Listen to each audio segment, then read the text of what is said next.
Hola, ¿qué tal autodidactas? Bienvenidos a la siguiente sección del curso de Python de cero a programación orientada a objetos.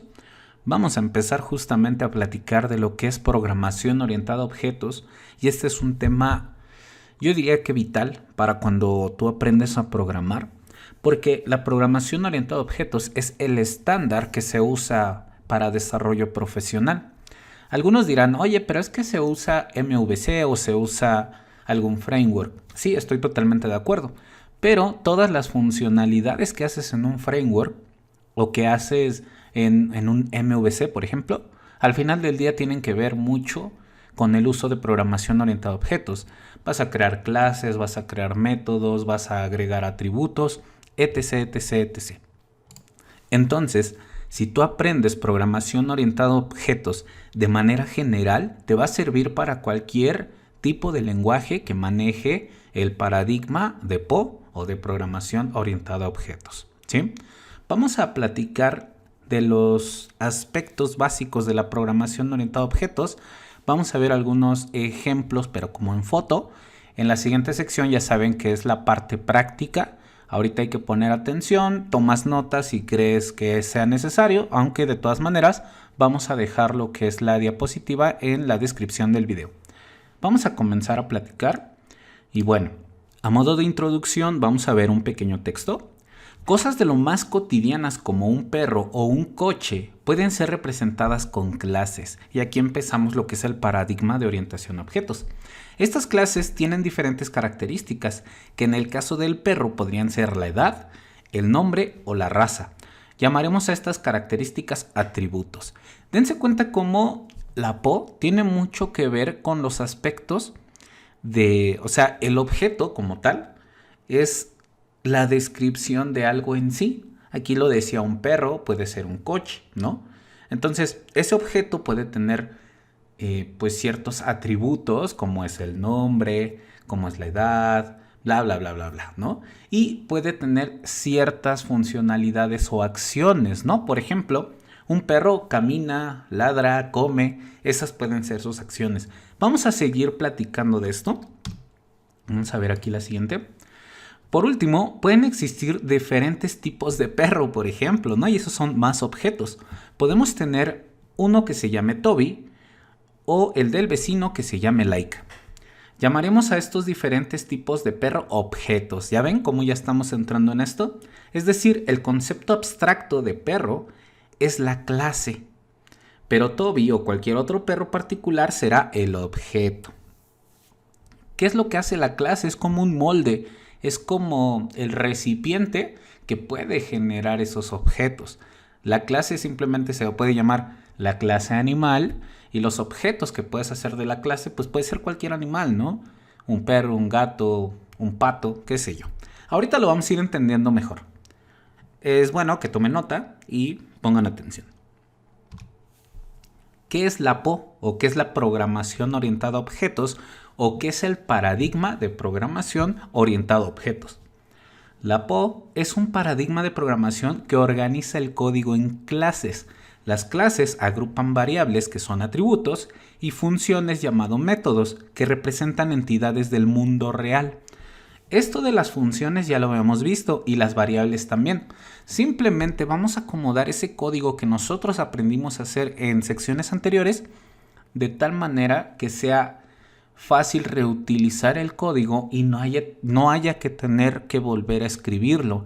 Ya lo decíamos en las funciones, es un pedazo de código que puedes ejecutar las veces que quieras siempre y cuando mandes a llamar la función. Por ende, pues bueno, aquí estamos viendo que lo que vimos anteriormente sí se va a utilizar para aprender a programar en PO.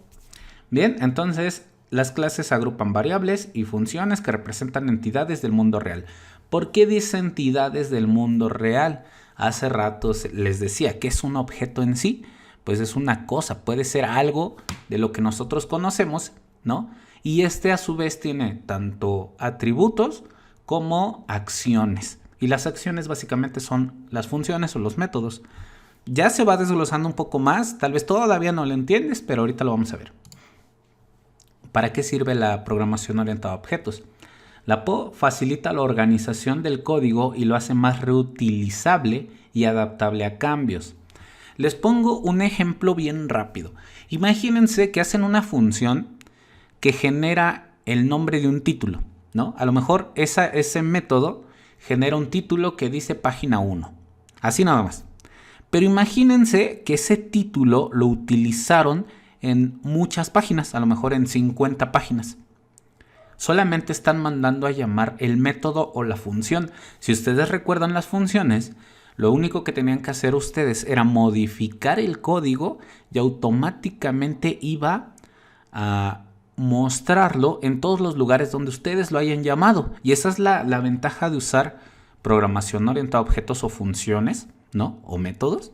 ¿Por qué? Porque todo lo que escribas una vez lo vas a poder reciclar en un montón de lugares y cuando requieras hacer un cambio lo haces directamente y aún si llamaste 50 veces el método, pues va a tener que hacer el cambio en esos 50 métodos que mandaste a llamar. ¿Sí? Pero al final del día es el mismo método. Esa es la ventaja de la PO, reutilizar los métodos o las funciones, incluso las clases. Por ahí hay algo que se llama herencia, que sí lo vamos a ver y que no se los puse de momento para que no nos llenáramos como de más cosas. Vamos a ver lo más básico de la PO. Hay que intentar entenderlo y después de eso vamos a ver cómo esas cosas que son un poco más rebuscadas, pero que seguramente vas a entender. Fíjense, aquí les pongo un ejemplo que me pareció genial y creo que se entiende. Vean, en sí la clase es algo del mundo real. Vean, la clase se llama animal. Los objetos que puede generar esta clase es un gato o un perro, ¿sí? O sea, esto es lo del mundo real otra vez. ¿Cuáles pueden ser los atributos de gato y de perro?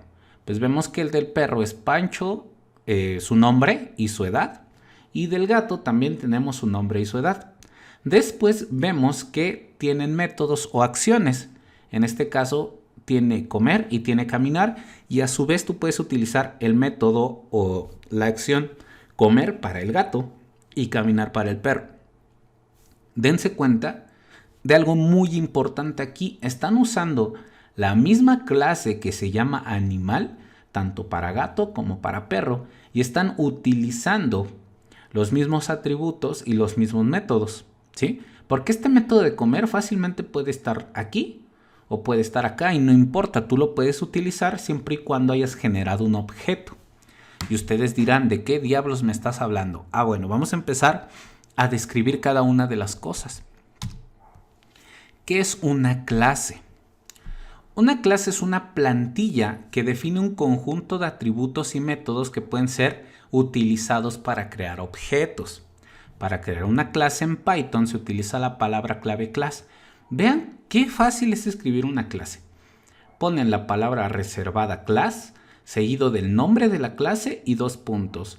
Aquí hacen una tabulación o dan un tabulador y aquí van a empezar a escribir tanto los atributos como los métodos.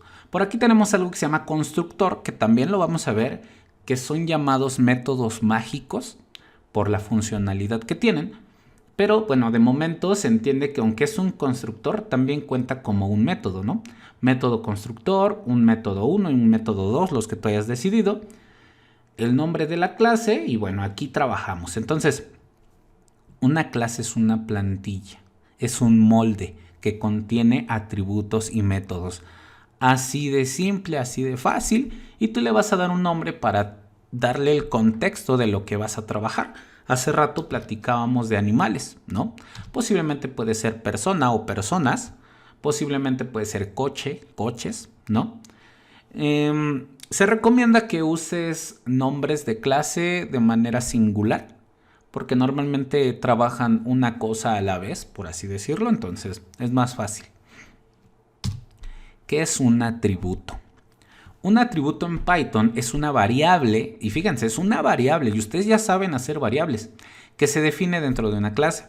Los atributos se utilizan para almacenar datos que son específicos de un objeto de esa clase. Fíjense, o sea, la clase en sí, pues es... La clase es la que te va a permitir crear objetos y esos objetos van a poder trabajar con estos atributos de la clase. En otras palabras, los atributos son como las propiedades de un objeto. Por ejemplo, un objeto persona podría tener atributos como nombre, edad y afición. Aquí les pongo un ejemplo muy simple. Tenemos la clase persona que tiene los atributos nombre y edad. Pero en sí un atributo, ¿qué es? Básicamente una variable que contiene algún atributo de la clase. Como les digo, hay que contextualizarlo. Si es una persona, no le vas a poner aquí, por ejemplo, raza, ¿no? No es tan fácil, digo, no es que haya tantas razas, ni mucho menos. Podemos ser personas en general y ya, no pasa nada. ¿Qué es un método? Un método en Python es una función que se define dentro de una clase. Los métodos se utilizan para realizar acciones sobre un objeto de esa clase. De nuevo, acuérdense que de la clase podemos sacar objetos y esos objetos van a trabajar con los atributos y con los métodos de esa clase. Los métodos son acciones que un objeto puede realizar. Vamos a revisar aquí muy rápido, les puse unos ejemplos de métodos. El método constructor lo que hace es inicializar atributos para cuando tú creas un objeto. Los métodos son esas funciones que tú vas a mandar a llamar cuando tú las necesites, ¿no? Por ejemplo, aquí nos está diciendo que, pues bueno, este imprime un hola y con un nombre. El otro método es presentarse. Soy tal y tengo tal edad. Dense cuenta cómo aquí están utilizando el f-string o la interpolación para mandar dicho saludo, ¿sí? Entonces, los métodos van a hacer lo que tú quieras que haga. Entonces son funciones, son métodos. Ahí lo que te sea más fácil para ti relacionar. Un método tiene toda esta funcionalidad de una función, valga la redundancia, ¿no? Y bueno, aquí les dejo. Un método en Python es una función que se define dentro de una clase. Los métodos se utilizan para realizar acciones sobre un objeto de esa clase. Y ya, eso es un método. Hace acciones y a él no le importa, llámalo cuando quieras, pero él va a hacer la acción que tú le hayas dicho. Ahora bien, acuérdense, o más bien, tal vez no se acuerdan porque no lo han escuchado, pero un método, una función deben de tener solamente un propósito. Un solo propósito, ¿sí? No quieras hacer en un método todos los propósitos posibles porque entonces estarías como mal usando lo que es la programación orientada a objetos, ¿sí? Acuérdense de eso. Un método tiene un uso específico, ¿sí? Si necesitas más de un uso, entonces creas un método nuevo. ¿Qué es un objeto? Ahora sí llegamos a la parte de objeto. Un objeto es una entidad que contiene datos y comportamiento de una clase. En programación, un objeto es una instancia de una clase. En otras palabras, los objetos son como cosas del mundo real que podemos representar en nuestro código. Fíjense, nosotros de la clase persona vamos a crear un objeto que se llame persona. Vean. La variable persona será igual o le vamos a asignar lo que es la clase persona y en este caso estamos inicializando un atributo. Pero esta variable de aquí, cuando tú le asignas una clase, lo estás convirtiendo en un objeto. Y tú puedes decir, bueno, pues esta es una persona 1, persona 2, persona 3, pero fíjense, un objeto es una entidad que contiene datos y comportamiento. Si tú creas diferentes objetos de la misma clase, todos esos objetos que tú estás creando van a poder utilizar tanto los atributos como los métodos que pertenezcan a la clase de la que tú estás creando un objeto o una instancia. Vemos que para crear un objeto, creas una variable, le asignas lo que es la clase. Para acceder a un atributo, simplemente pones tu objeto, punto y un nombre de atributo válido dentro de la clase. Y después, llamar un método, simplemente utilizas lo que es el objeto, punto, el método o función que estés utilizando dentro de la clase. Eso es un objeto y así es como tú lo puedes utilizar. Si se les hace más fácil, pueden ver un objeto como si fuera un puente hacia el uso de la clase de la que tú estás creando ese objeto. Es como un pequeño puente, así de, oye, yo tengo a la persona y ahora puedo entrar a todo lo que tenga la clase persona porque yo le di la funcionalidad de esta clase. Entonces, persona tiene la funcionalidad de esta clase y puede entrar para utilizar todos los métodos y todos los atributos que estén dentro de la misma. Eso es un objeto. Ahora vamos a ver qué es el encapsulamiento. Esto es bien interesante porque en algún momento de tu programación llegas a utilizarlo o no entiendes por qué a veces no puedes llenar información. Dices, es que yo le estoy mandando información, pero no sé por qué no lo hace. Bueno, pues existe el encapsulamiento. El encapsulamiento te permite controlar qué partes de tu código son accesibles desde el exterior. Porque tú le puedes decir, oye, este tipo de atributo o este tipo de método tienen una funcionalidad que solamente vas a poder hacer si lo haces de esta manera, ¿sí? Por ejemplo, para que tú le puedas decir cómo va a funcionar tanto tu método como tu atributo, vas a usar guiones bajos. Dense cuenta que aquí tenemos la clase persona que define un constructor y este constructor inicializa lo que es dos atributos, nombre y edad. Pero dense cuenta que nombre tiene 2 guión bajo y edad tiene un guión bajo. En nombre tienes doble guión bajo porque eso significa que es privado. Privado significa que solamente puedes acceder a ese atributo dentro de la misma clase, ¿sí? Esto a lo mejor ahorita no lo vas a entender y yo sé, no te preocupes, pero debes de entender que sí hay diferentes tipos de acceso y eso es el encapsulamiento. El encapsulamiento también tiene una funcionalidad bien interesante. Si ustedes recuerdan, cuando nosotros estábamos programando los pequeños códigos, cuando tú le das a ejecutar, se ejecutaba todo. Cuando tú creas una clase, imaginemos que tienes esta clase tal cual el código, aunque tú ejecutes el .py, no va a hacer absolutamente nada hasta que tú no creas un objeto y mandes a llamar un método. De otra manera, no va a hacer nada. Y eso es parte de lo que es el encapsulamiento.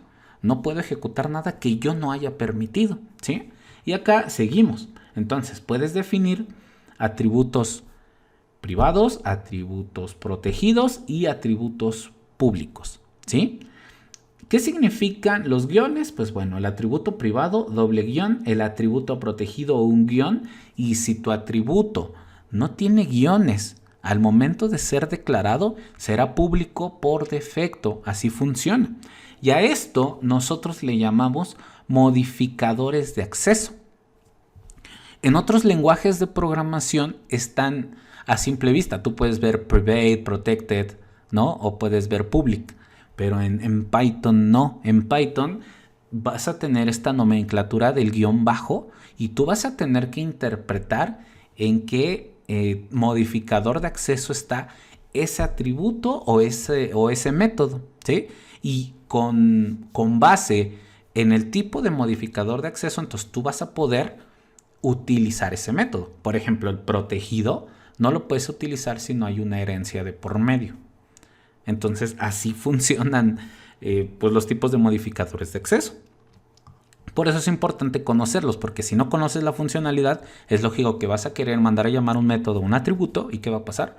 No lo vas a poder llamar y vas a decir, esto no sirve. Pero no, lo que no está funcionando es nuestra teoría o a lo mejor no sabemos cómo funciona. Y bueno, hasta acá vamos a dejar la parte teórica de lo que es la programación orientada a objetos. Espero haya sido un poco claro. O al menos con lo que estamos apuntando y con lo que les estoy platicando, ya tengan una noción de lo que es la programación orientada a objetos.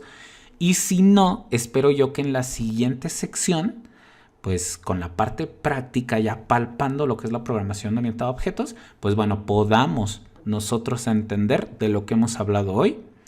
Y bueno, sin embargo, pues por hoy hasta acá llegamos. Que estén muy bien y nos vemos en la próxima sección.